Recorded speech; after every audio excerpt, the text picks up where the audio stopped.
first of all, hello to everybody, and I should start saying that why being an Odissi dancer, because I'm more known as an Odissi dancer.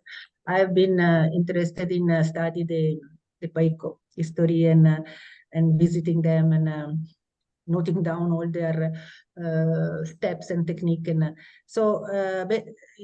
the starting point has been because I am also a chow dancer.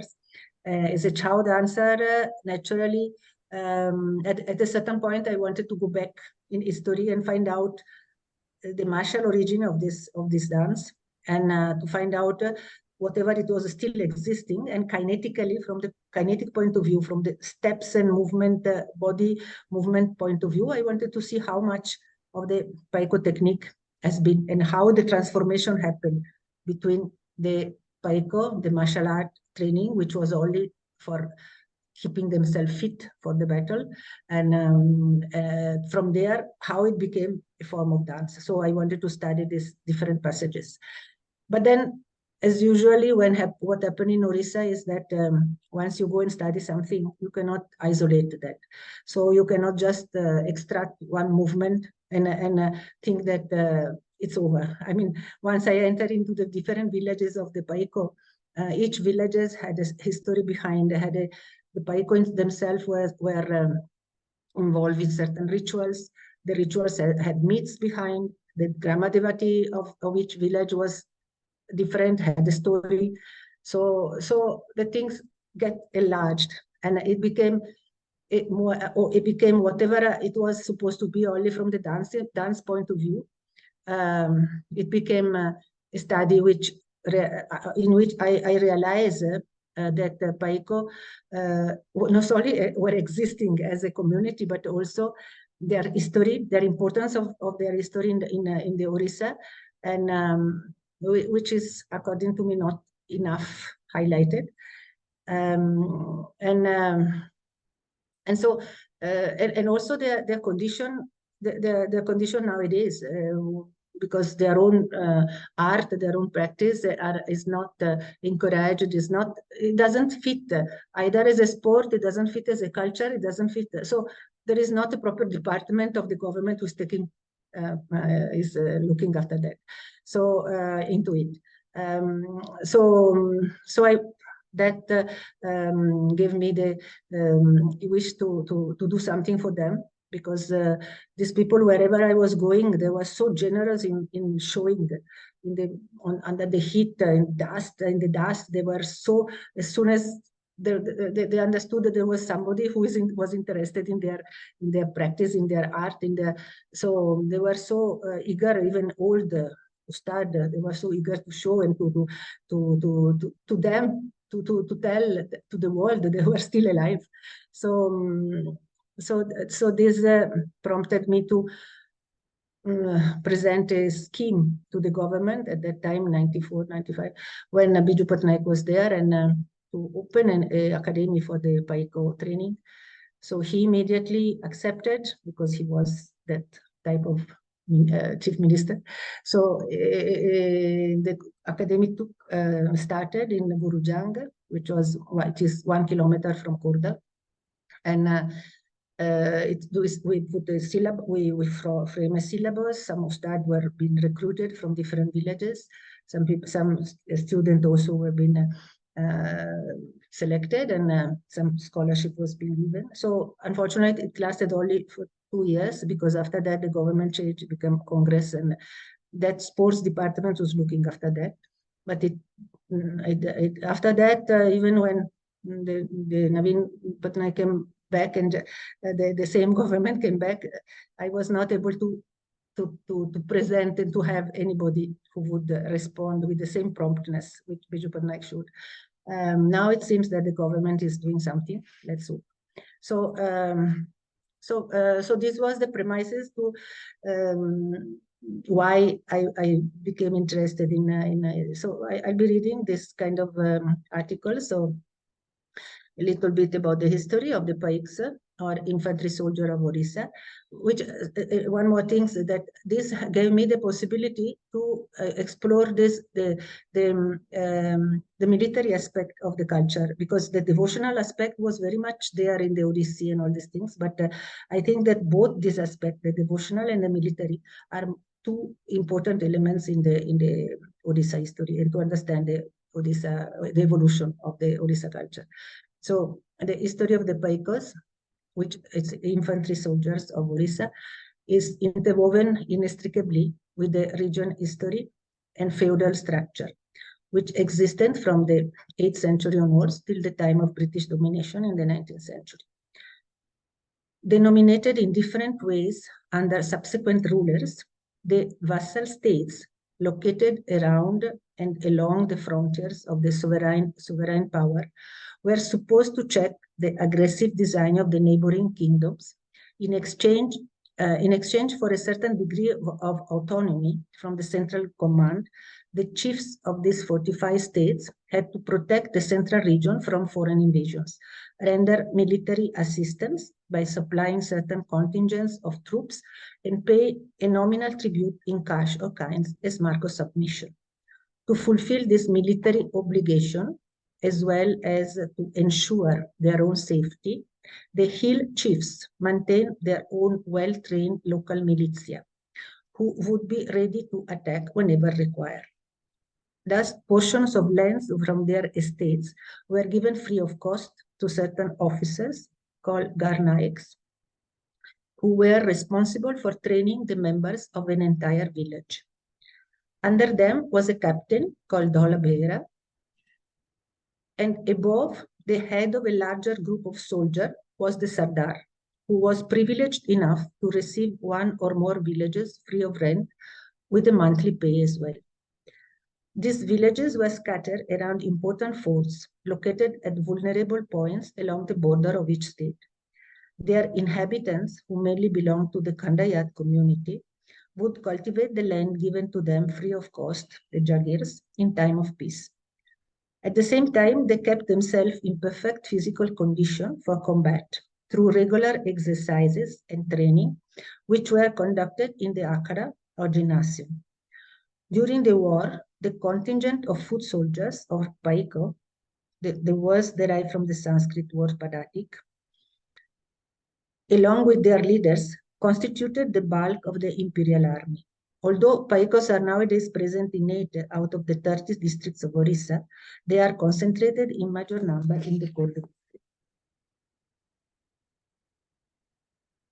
So just the battle dress of the Paikas has been described as most colorful as well as awe-inspiring.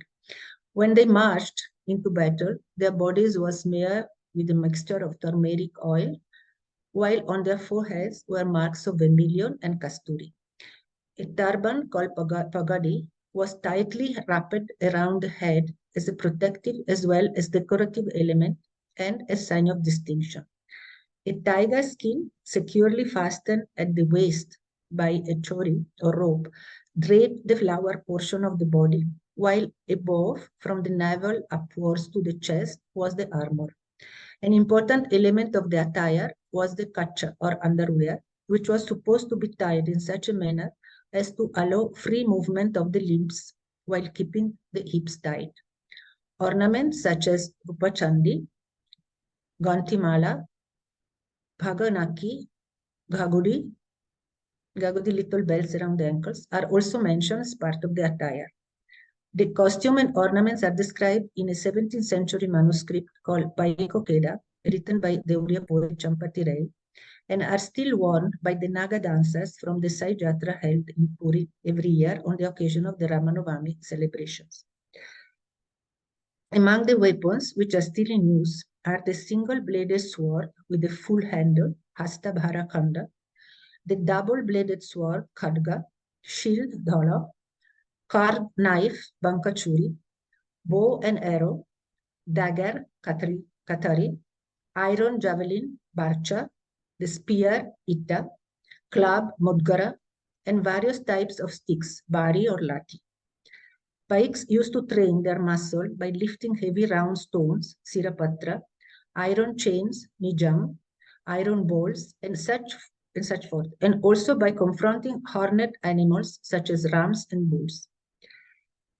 Nowadays, similar practice can be observed in the different jaga or gymnasium in Puri town, where wrestling, weightlifting, and bodybuilding are regularly practiced.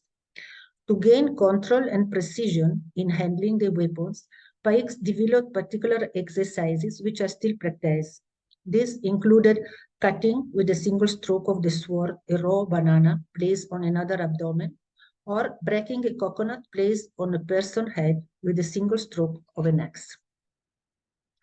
While practicing with the potabari, which is a short bamboo sticks with iron handles which reach up to the elbow, they used to apply sindoor, vermilion powder, at the tip of the sticks, and the winner was the one who succeeded in stamping the red spot on his opponent's body. Another exercise was practiced to develop quick reflexes. Two warriors, without looking at each other, would select a weapon, each from among the many inserted in the trunks of two banana trees. The confrontation consisted in a test of skill, because neither knew which weapon his opponents would be holding. Senior Pikes still recall the legendary tales of the fabulous feats of strength and valor performed by the most popular heroes of the past. They speak of Samanta Bhagavata Maharati, who at the age of 100 could still fire a double-barrel gun accurately, or about the powerful Balakrishna Samar Singh of Arisala Fort, whom the British called the demon of Khurda for his strong and impressive figure. A huge stone, 10 by 5 by 2.5 feet in size, is still preserved at Khurda, and it is said to have been raised from the ground by Bakshi Jagabandhu when he scratched his back against it to cure an attack of itch. The courage and nobleness of Madan Rautrai, the Dholabera of Tapang, had to be acknowledged even by the British. He would stand alone, an imposing figure, on the top of the Barunai hill and hold the enemy at bay by firing in all four directions the huge cannon he had built himself. About some technique and training. Nowadays, Paiko practice their exercise during those months when work in the field is suspended.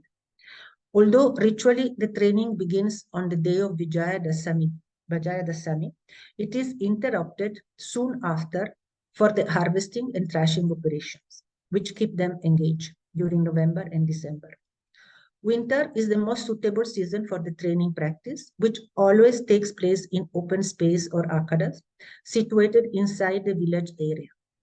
With the advent of the monsoon, the training is suspended once again for the sowing and weeding, and also because the season is unsuitable for such activities. Before starting the practice, Paiko pays salutation to the Grama Deviti, the goddess who protects the village, whose effigy is usually kept at one end of the Akada under a sacred tree. The Sirapatra, the heavy stones used for the weightlifting exercises, are placed by the side of the Murti and they are worshipped as representatives of the heroic god Hanuman. Daily training can be broadly divided into four categories. Ground exercises called danda, aerial or acrobatic exercise called suna, wrestling and weightlifting exercise, and the different khela played with the various weapons. There are more than 25 types of danda performed by placing the feet and hands on the floor while keeping the body parallel to the ground. Some of the most common ground exercises are sada danda, which is performed with the feet and hands on the ground while the weight of the body is pushed forward and backward. Gola danda. From the sada danda position, the legs are slipped in between the arms and the danda is repeated in another direction. Poloti. Poloti is performed in different directions by overturning the body each time with a jump. Kimhirya. The body performs small jumps while remaining parallel to the ground, resembling the movement of a crocodile. While the danda exercises are meant to develop the arms and chest muscles, different types of asana drawn from the Hatha Yoga disciplines are performed to develop a sense of balance and concentration. Aerial exercises consist of various types of backward and forward somersaults performed from different heights. To train themselves to jump from higher levels, Paiks have developed a series of pyramidal formations by climbing on each other's shoulders until the desired height is reached. At times, these acrobatic formations are performed while balancing on a moving surface. While somersaults are performed by overturning the body in the air without placing the hands on the ground, there are also exist a number of capriole which are performed without raising the body from the ground. Some of the most common are Anuman Olti, a backward capriole with hands on the ground, Mankara Chitti, a capriole performed on the front, Mundisa, two people perform the capriole clasped at each other's waist. A peculiar type of acrobatics called Nagapasa is found in the southern part of Khurda district. This is performed by inserting one or the others of the limbs in a concatenation of rings at the end of the somersault. Different kela performed with various weapons form the main part of Paikos training. The most important ones are bari or lati kela, performed with sticks of various lengths, dhol tarwal kela or sword and shield fight, churi kela performed with knives, and banati, played with long sticks at whose extremities are hung pieces of cloth set on fire. Each kela can be demonstrated by a single player or by a group consisting of 2, 4, 6 or more. Usually the player starts with salutation to the weapons placed on the ground at a certain distance. Some danda or somersaults are performed before they are picked up and raised to the head in sign of respect. The players then salute each other by crossing the weapons once or twice, and then they display the different chali in circular patterns while scrutinizing each other before the actual combat. Finally, when the attack begins, they employ rounds of strokes which follow fixed patterns called ghara. Ability lies in anticipating the opponent's intention and in attaining the maximum amount of speed in the execution. The entire process is accompanied by the beat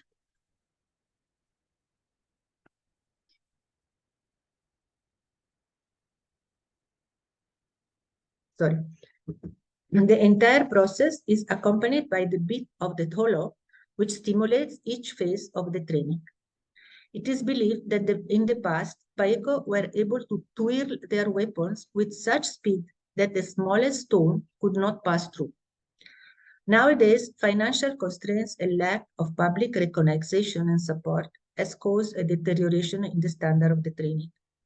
The tendency is merely to impart one or the other of the various skills rather than consider the discipline a complete system of physical training.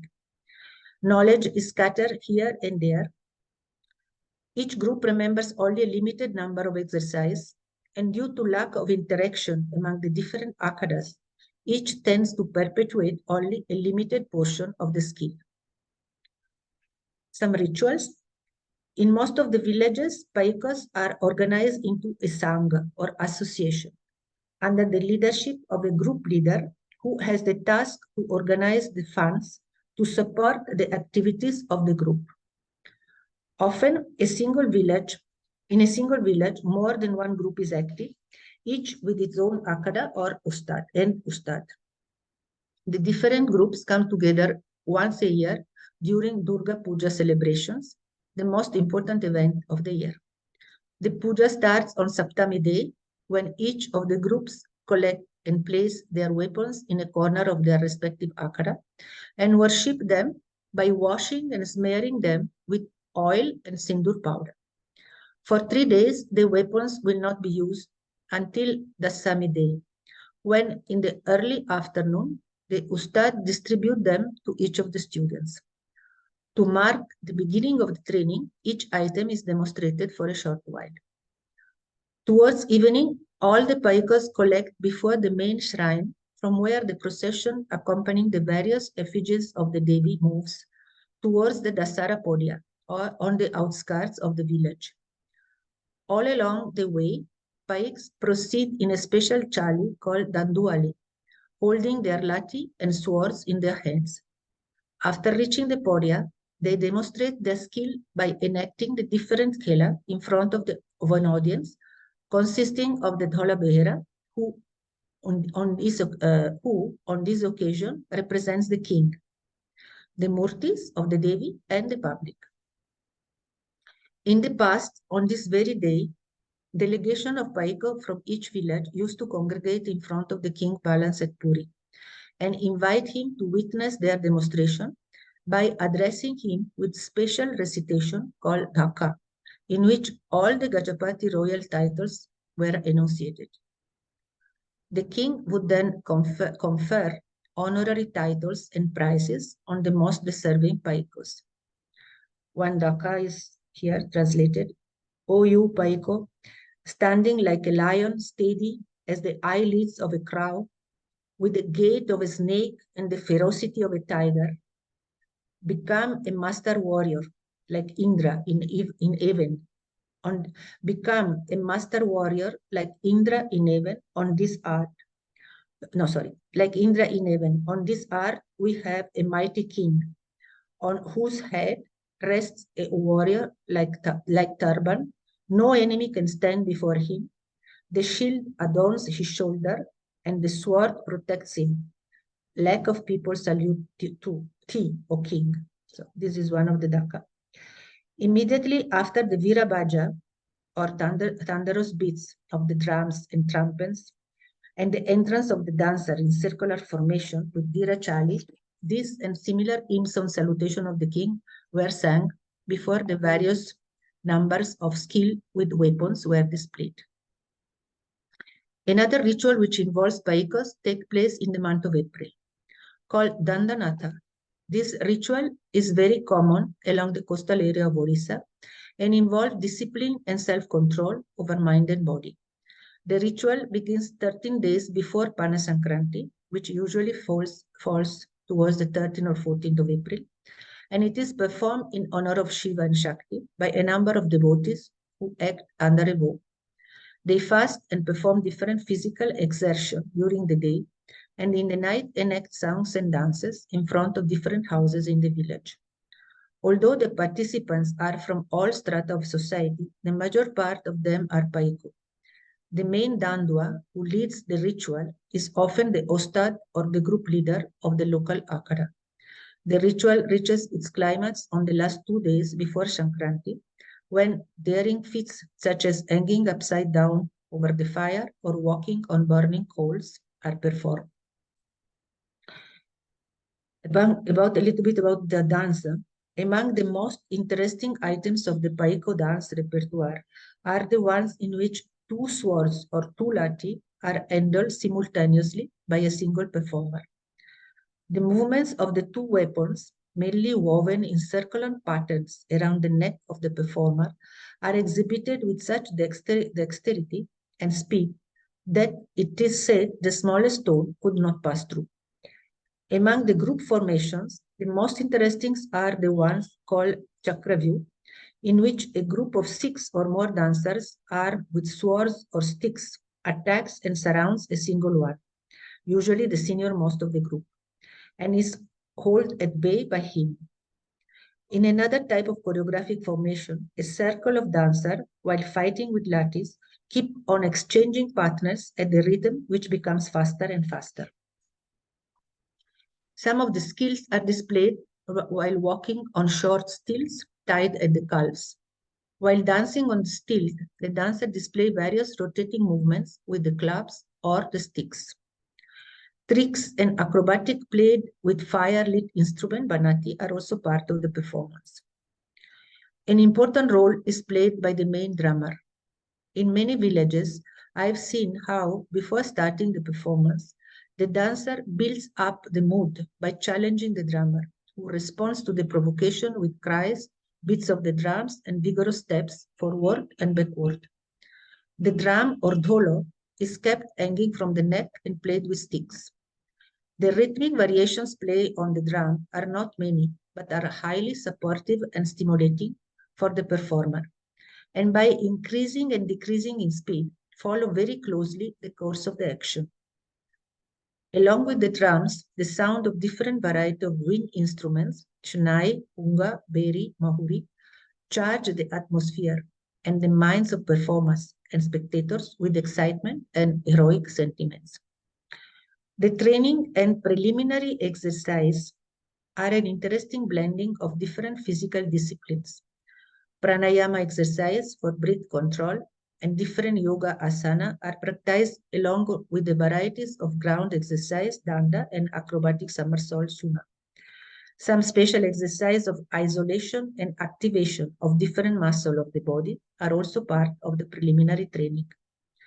Only at the end of this rigorous process, aiming at acquiring a complete control over the different parts of the body, the first chalice movement in different directions are taught, along with the handling of weapons and the technique of defense and attack.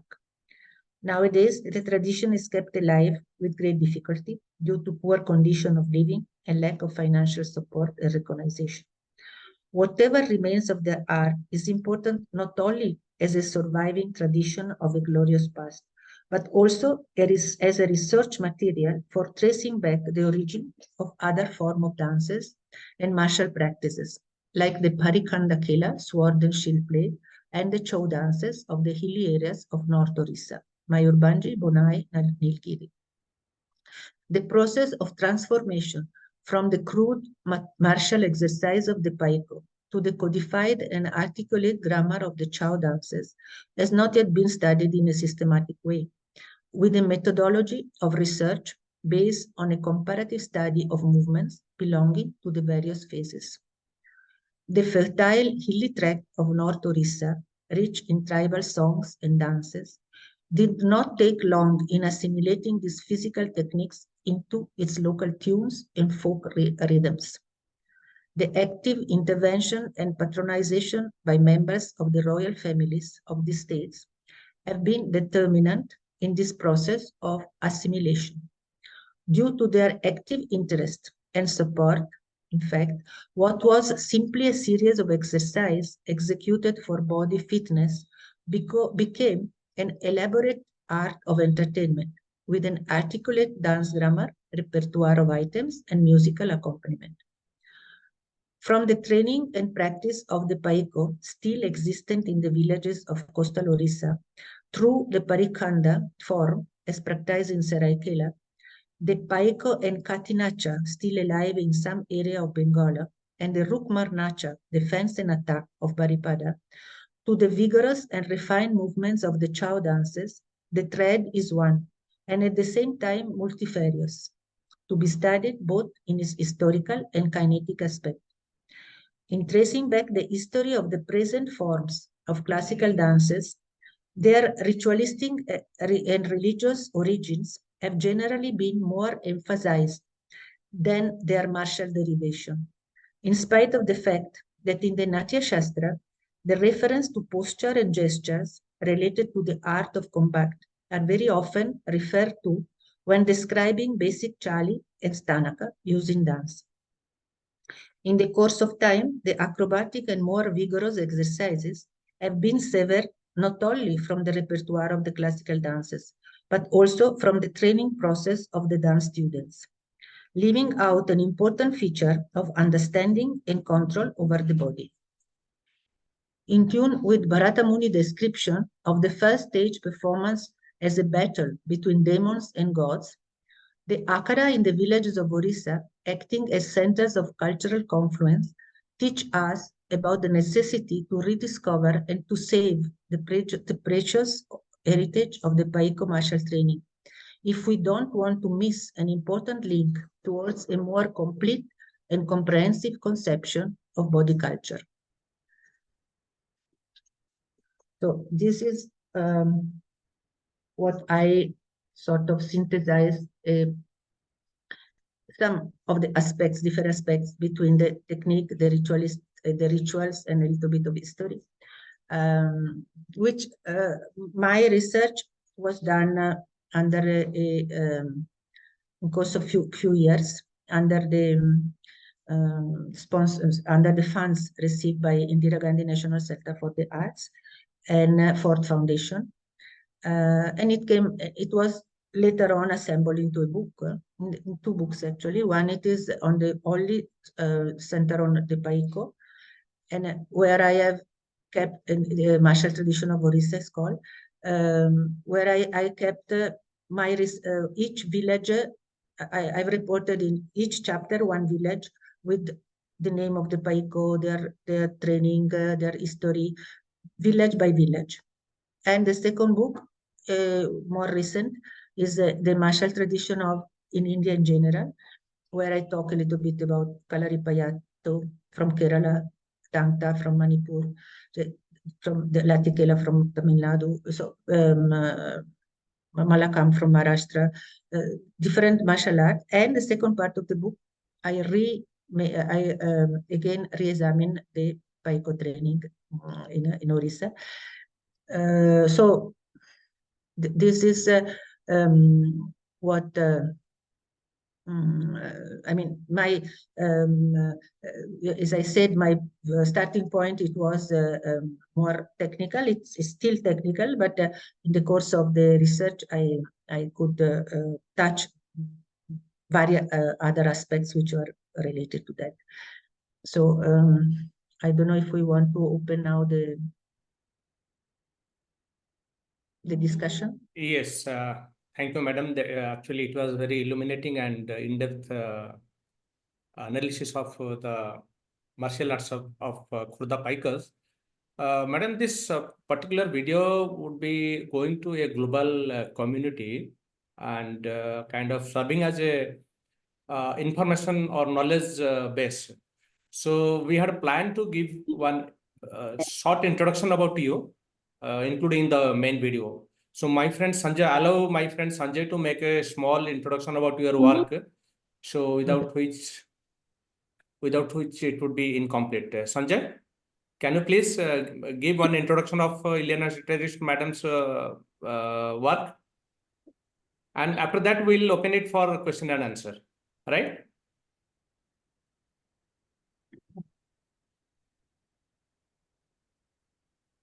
Thank you, madam. Thank you, Sunil.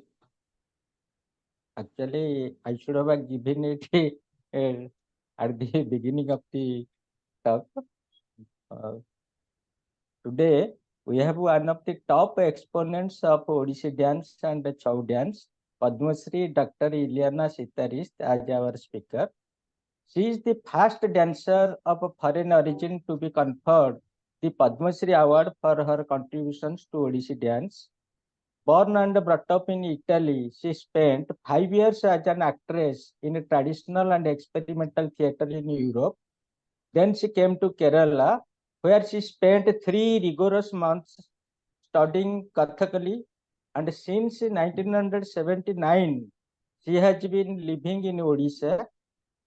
That means for the last 45 years, she is in Odisha and has become a true Odia in every sense. She got her training in Odissi dance from great Odissi maestro Padma Vibhushan Guru Kelucharan Mahapatra. She got 6 years training in Mayurbhanj Chau from Guru Sri Hari Nayak and obtained the title of Acharya from Sangeeta Mahavidyalaya Bhubaneswar. She got her PhD on psychoanalysis and Eastern mythology. Dr. Citaristi is a top grade artist of Doordarshan and is empaneled as outstanding artist by ICCR, Indian Council for Cultural Relations. She is the recipient of more than 22 awards in India and abroad. Besides Padma Shri, Shri has received the Raseshwara Samman from Bombay, Pandit Jasraj Samman, Bharatiya Vidya Bhavan Samman, etc.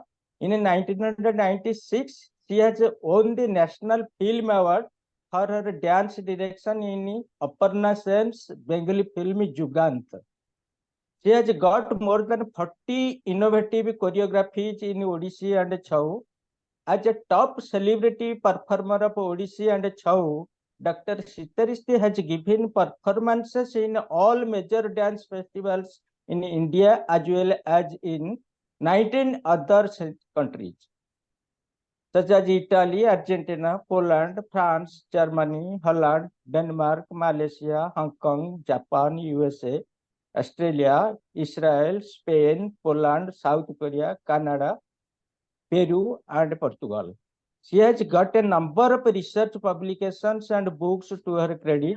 Her books were The Making of a Guru, Kelucharan Mahapatra, His Life and Times, Traditional Martial Practices in Odisha, My Journey, A Tale of Two Births, Odissi and the Gita Govinda, Indian Traditional Martial Dances. She has done extensive research work on Odissi, Chhau and Paika. She has done research work for Gautam Ghosh film A Tribute to Odissi. She has given dance direction for various films such as Aparna Sen's Juganta, M.F. Hussein's Minakhi, A Tale of Three Cities, and Gautam Ghosh Abar Aranya. Since 1995, she has been imparting training in Odissi and Chhau through her organization Art Vision Academy in Bhubaneswar. And we consider her the right authority to speak on the today's topic. And that's all. And we are happy that we have got her today. And actually, she is the top authority to talk on this subject. And we hope our viewers will be benefited from our talk. If anybody has any question, she can ask her directly now. Sunil, please. I would request Prita Madam to kindly manage the question and answer session. Over to you, Prita Madam.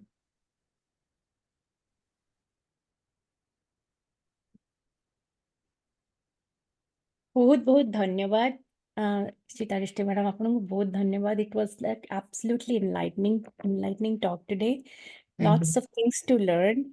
And ଏବେ ଆମେ question answer session ଆରମ୍ଭ କରିବା. ତେଣୁ ଦୟାକରି ଆପଣମାନେ ଯୋଉମାନଙ୍କ ପାଖରେ କିଛି question ଅଛି, କିଛି ପ୍ରଶ୍ନ ଅଛି, ଆପଣଙ୍କର hand raise button ଟି click କରନ୍ତୁ. ଆମେ ଜଣ ଜଣକିରି ପଚାରିବୁ.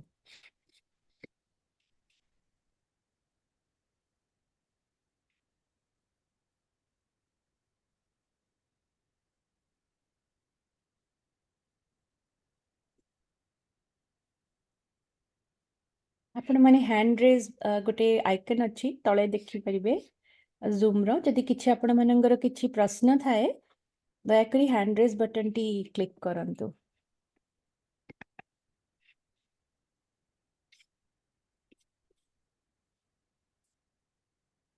Acha, before anyone clicks, I think people must be figuring out what to do.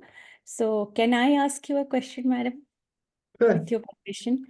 Like when you were talking about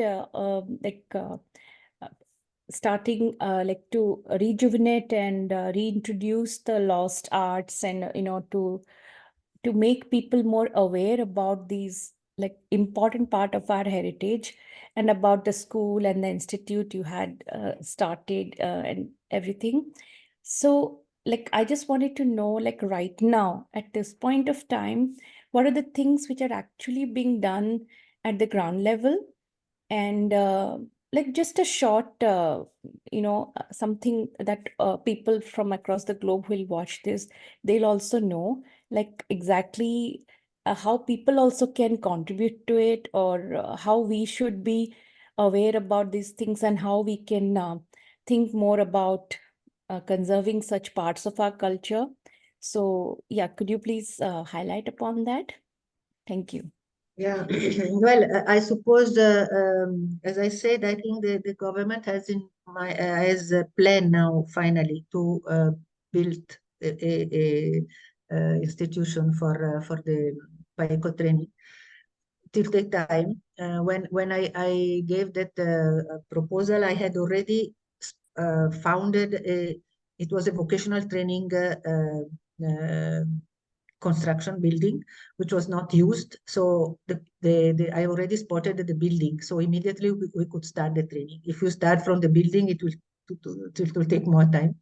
So I don't know exactly how the government is going about that, if consulting the right people also to suggest how to proceed.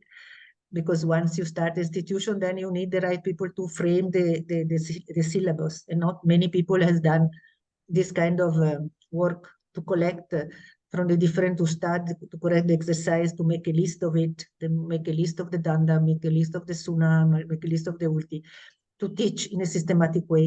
And then other subjects also related to that, the history. So all this, it requires people who have done research work, and I hope the government in its plan will consult the right people. So for sure, an institution will start to highlight the existence of this technique. And then, of course, in each village, the tradition is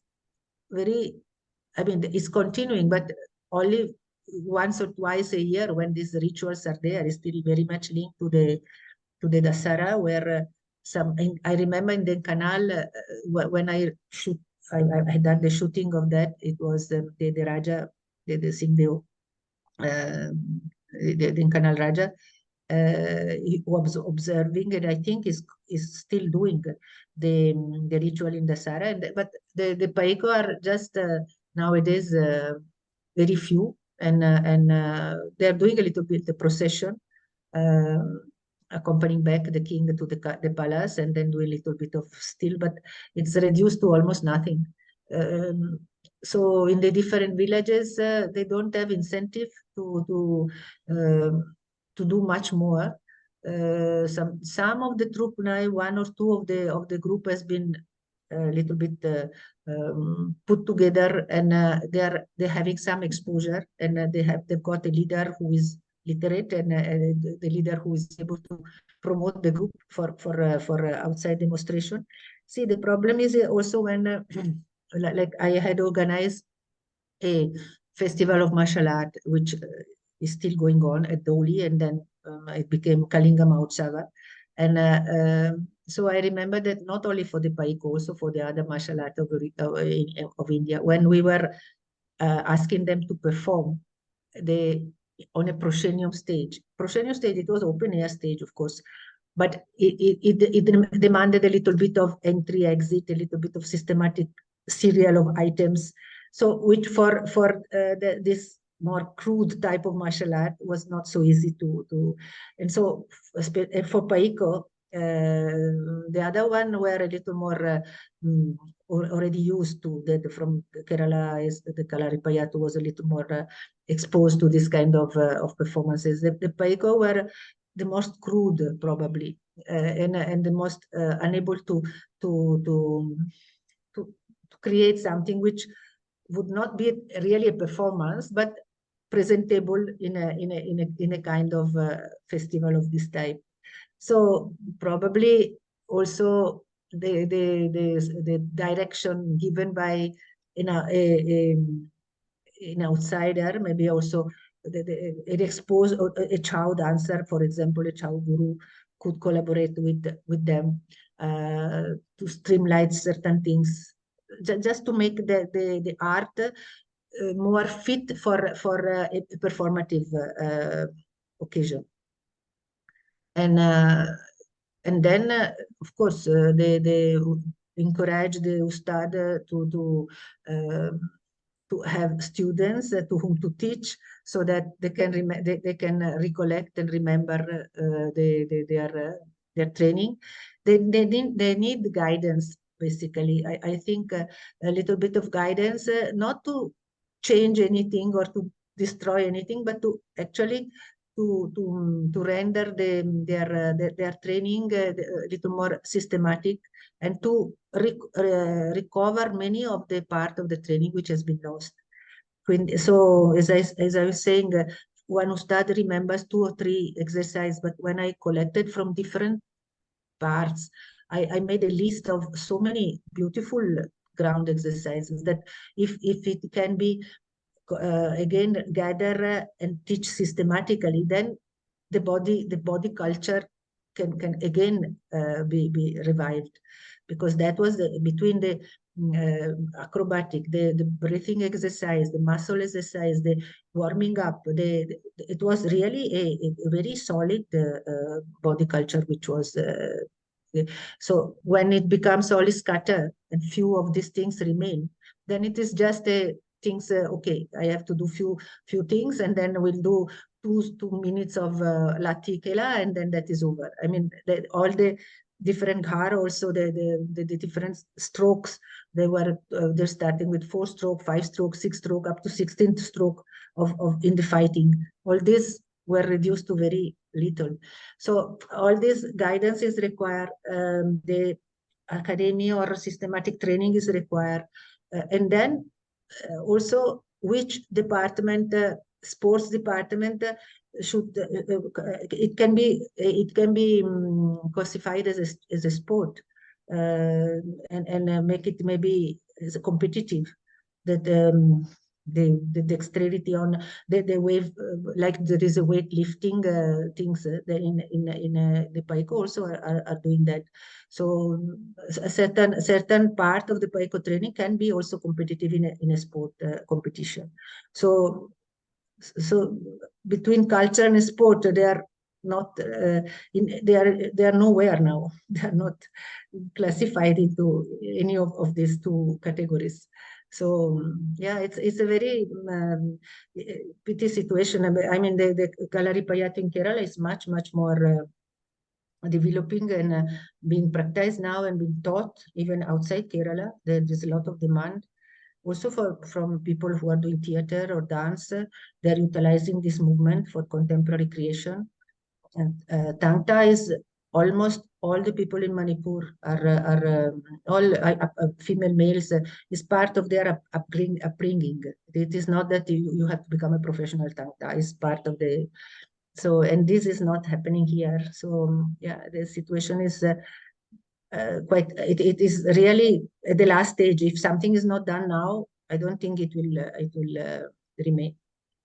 Thank you, madam. So what I understand from you, let me just like think in my own way and speak. Like I think that renaissance is needed, like the way maybe a lot of gurus revived Odissi as a dance, like, you know, curated, collected, tried to do. Maybe you and people like who have done a lot of work and who can guide, and, you know, like the gurus who are present right now in every place. And since this has been always been an oral tradition type of way, like transferred from generation to generation, from guru to shishyas, maybe to find those people, crowdsource all the materials, collate them, and present it, as you said, in a more understandable way as the time needs right now. And also what I understood, the way you expressed, is maybe in the future, right now, one center is good, but maybe in the future, we might need satellite centers throughout Odisha, because every part, as you said, not like northern Odisha, west, southern parts, coastal, like I think many parts have their own Ancholika Soili, or, you know, traditional styles of such things. So yeah, thank you so much for all this insight into it. And I hope people realize that and, you know, work Yeah. on it, and not Yeah, be that's okay. not be thinking about it as some, you know, like old or unfashionable thing, but more of with the times. Thank you so much. And I had seen a hand raise from Miss Rosalind. Yes, ma'am. Namaskar. Uh, my question was actually in continuation to your question, Pritaji, but Ileana ma'am actually answered most of that. So my question was actually regarding this comparing Paika to Kalaripayattu, wherein I know there are many people who are from outside and they come to Kerala just to learn Kalaripayattu, because more than the form, martial art form, it also brings in a lot of discipline to one's life. So is there any way that we could actually incorporate that in our curriculum, be it teaching them at schools, or as Pritaji said, having satellite centers and incorporating, so that it becomes popular and people are attracted to come and learn this martial art form? So that was my question. Ma'am, you have already spoken, but if you'd still like to throw some more light, I would be grateful. Now, the situation in which it is now, it is not possible. It has to be revived, restructured, and make more systematic. And then, of course, is a valuable subject and valuable things which can be incorporated in the physical. Apart that, the school, I don't have the normal school here. They don't give much importance to the physical upbringing of the students. All other subjects seems to be more important, but yeah, a certain institution can be built up exclusively for this, but it needs a process of reevaluation. In this moment, it is too much scattered and it's too much. It doesn't offer that much of material. That work which has been I had started to do that time when the institution was open, that was the work which was supposed to be done, and it has been interrupted. Also, again, that type of work has to be started. So first, we have to start from an institution where all this material which is around, it is collected, and then a serial of things can be made, a serial of exercise, serial of I mean, is a technique has to be rebuilt. All right. Yes, you're right. Thank you, ma'am. Thank you so much. Madam, I have got a question.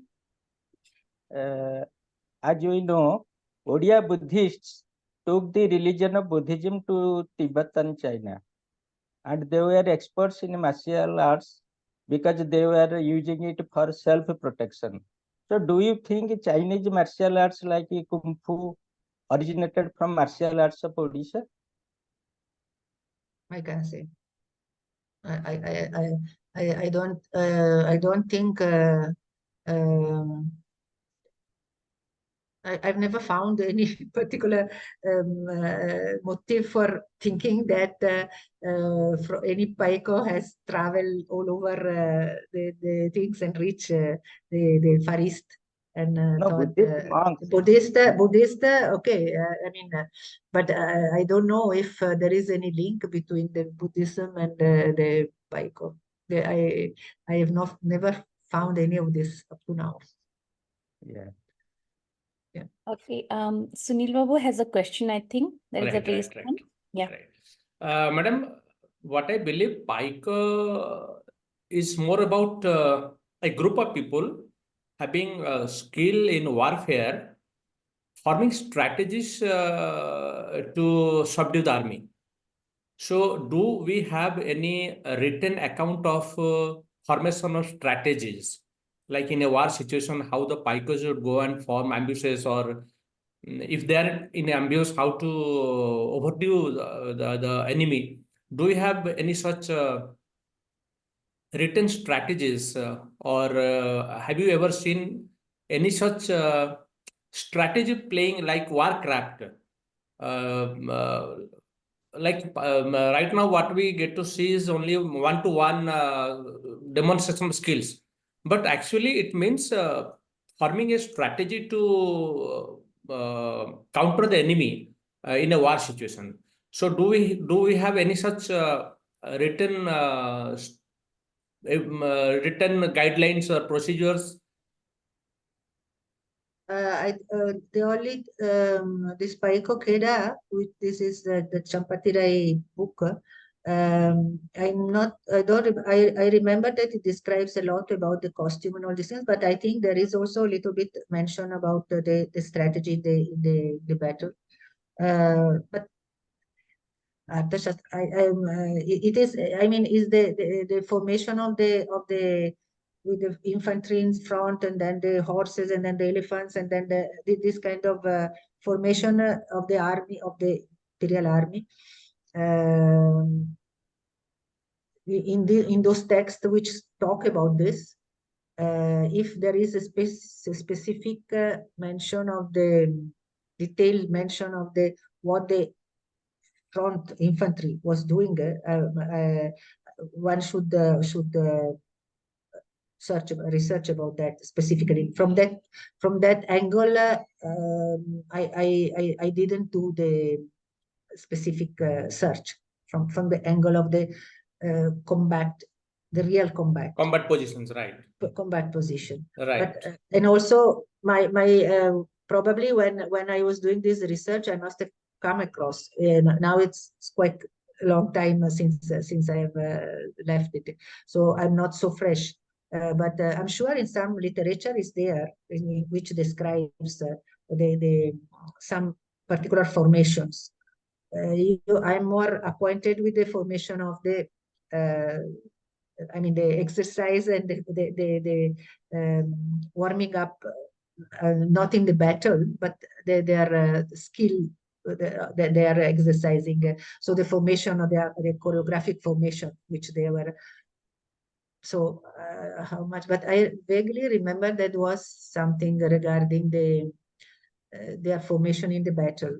I can't remember now exactly where. I don't know if it is in the Paika Keda itself. One should again reread that book. That it is available. That Paiko Keda is one of the few texts on the Paiko, and I don't know any other things is there on that particularly. To your knowledge, whether any other regional martial art like Kerala, do they have any such strategy or combat positions also, apart from one-to-one demonstration of skills? But in the course of these all belong to the past. Once the British came and the guns and cannons and firing weapons came into the picture, then actually this part of the battle one by one, because the infantry soldiers they had the sword and lathi and dholo. So this started to become less important in the real battle, sidelight, and then moreover because of the rebellion that once in a while were happening, the British also imposed they had to hide their own arms. They couldn't even declare anymore or show anymore that they had any arms somewhere, any weapons somewhere, any of these weapons somewhere. But basically the battle strategy became much more dependent on another type of weapons, which was the fire, the guns and the cannons, and this probably happened more or less everywhere. But there were certain terrain, where those arms could not be used because in the jungle or in the when the terrain was very uneven or something. So those were the places where the local militia were having more knowledge about the terrain, and also they could overpower big army with the big weapons like the British. So there were cases in Maharashtra when this kind of fighting, one by one fighting, became more relevant. But in general, one can say that when this kind of weapons came into the picture, the other one came, the fighting of the infantry and the padatika, the infantry soldier became less utilized. So it's the history of each state should be analyzed and find out when this was more useful, when it was discarded, and all this. So it depends from the history of each place. At which point all this became something else. The battle strategy became something else. Thank you, madam. Thank you, madam. I don't see any other hand raised right now. So I think I'll also try and ask one more thing That was just running in my mind right now. Listening to you, I was reminded of all the local warriors also who were in Odisha, like the Kondha chieftains, the Konds who have been written about in even colonial texts and all about their fierceness in the battlefields. In fact, like people like uh, Dora Bisoi and Chakra Bisoi were like for years and years and years, the British couldn't capture them. Maybe like they were one of the most successful of the Kondha chiefs who could who could defend themselves and their lands. And also about the Naga warriors. So the Naga who are we can see in the Sahijata being depicted in the big, the things. Mm. So the Nagas and the Konda chiefs and even other local tribes who had all such warfare skills and all these which were passed down just orally without any texts or without any recorded evidences. Do you think these were all like a cumulative process to our Paika culture in our region? Or they are all separate from each other? No, in a way, I think they were separated from each other, Mm-hmm. but the fact that at a certain point the attack and defense, this feudal structure of the state were demanding this, because there were all these small states into the big one. So all the feudal each of the state had to defend. Inside the state there were rebellion from the different quarter, from the different villages, from the different. So to make this so one had to had something ready to battle and to solve the different situation which was arising. So this is a situation which is everywhere. If you study the martial art everywhere, most of the states in India have this kind of reason how this technique was, their own technique, local technique was evolved.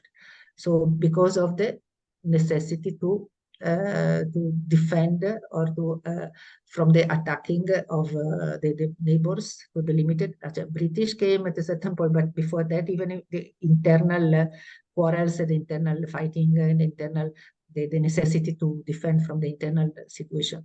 So I suppose this is a very common reason for the different and then some of the tribals are more ferocious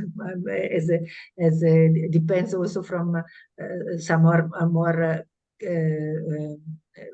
building some are more, they became more expert in building arms out of iron, out of stone, out of depends what was that particular ambience in which they were living, and so each of these things I think are separated phenomenon, but but have certain reason to be, which is common. So the attack and defense, and also attacking wild animals or defending the borders of each state. I mean, it's a necessity which is arising for everybody in the course of history. Absolutely. Thank you so much. It makes sense. Thank you. Anyone else? Do you have any questions? I don't see an icon. Udgata sir hand raise korchanti, mane video re hand raise korchanti. Pacharantu. Udgata babu pacharantu. So, namaste to all. And I am feeling nostalgic about Madam Christie's performance at Bangalore a few years back. Thereafter, we had interacted over telephone several times. I was then in Odisha Cultural Association at Bangalore. Achha, okay. Your name, please? I am J.P. Udgata. Udgata, achha. I am retired as a district judge. Now I am with Enquiry Commission of BESCOM. Okay, a commission? Enquiry Commission. Inquiry, okay. So, madam, I feel nostalgic about the year you came and performed here the Odissi dance. Mm.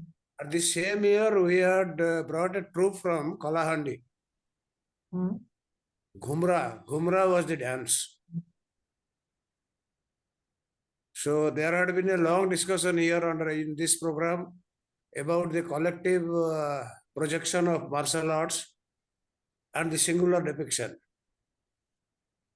I believe that Ghumra of Kalahandi origin, that is a collective form of martial arts. Mm.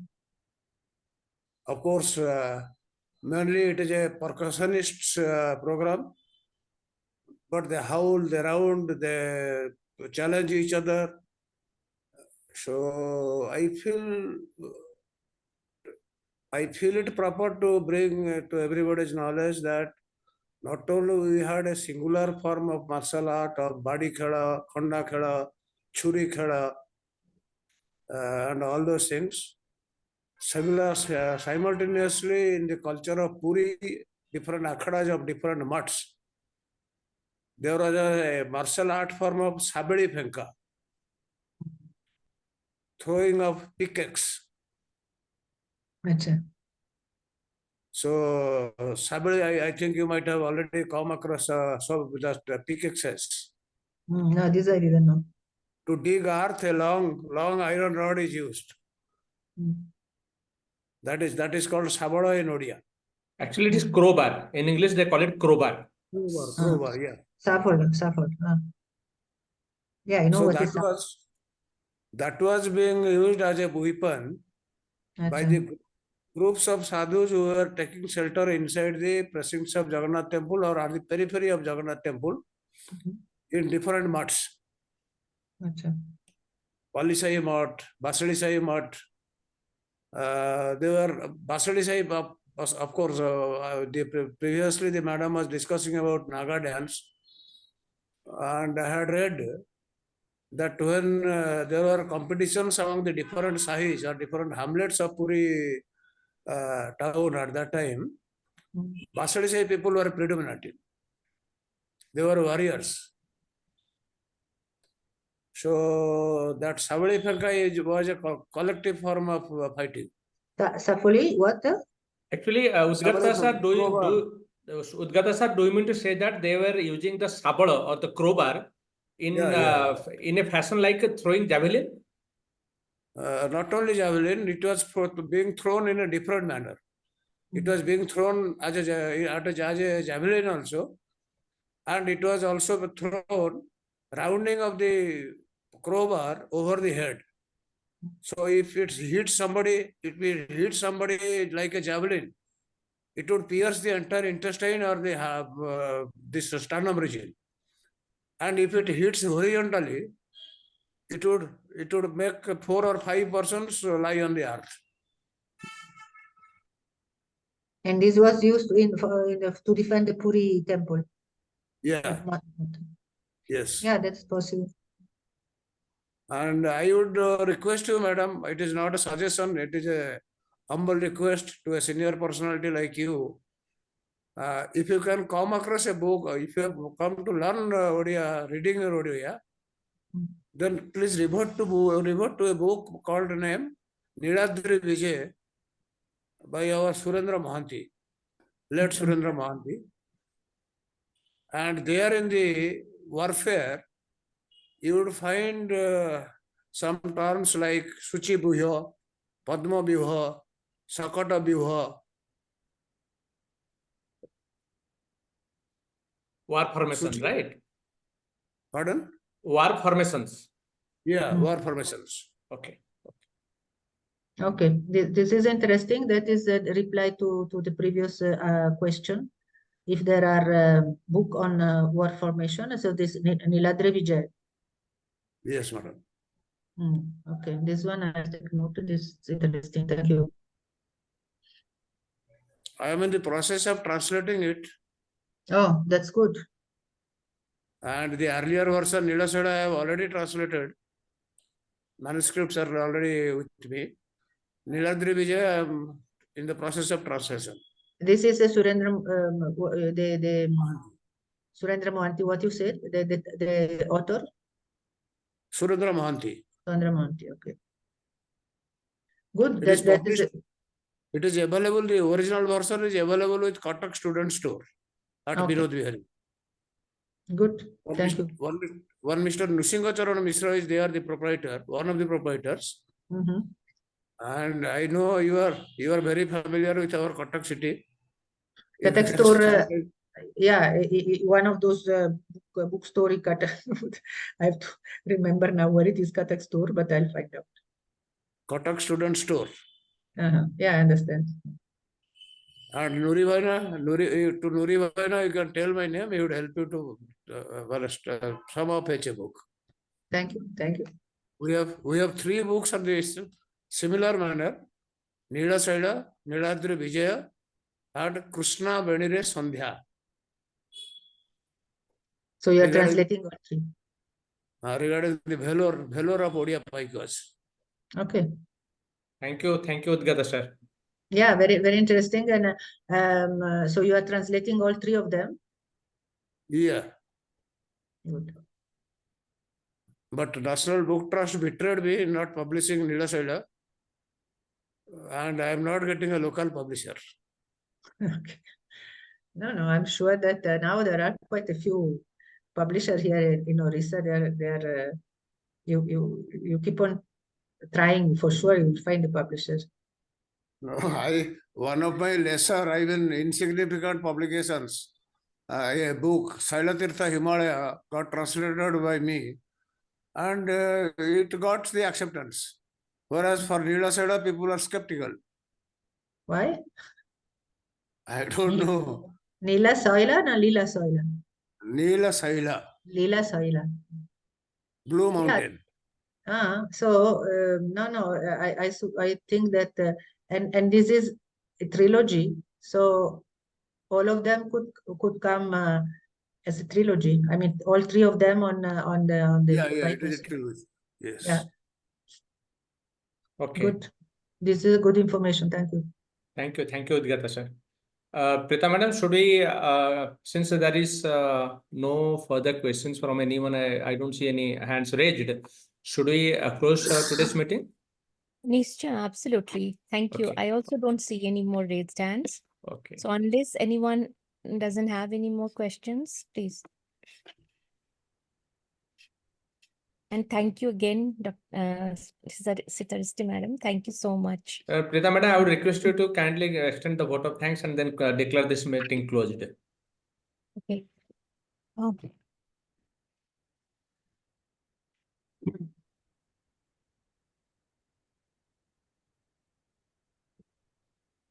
First of all, our heartfelt thanks to Dr. Citaristi for such a great enlightening presentation and talk today to all of us.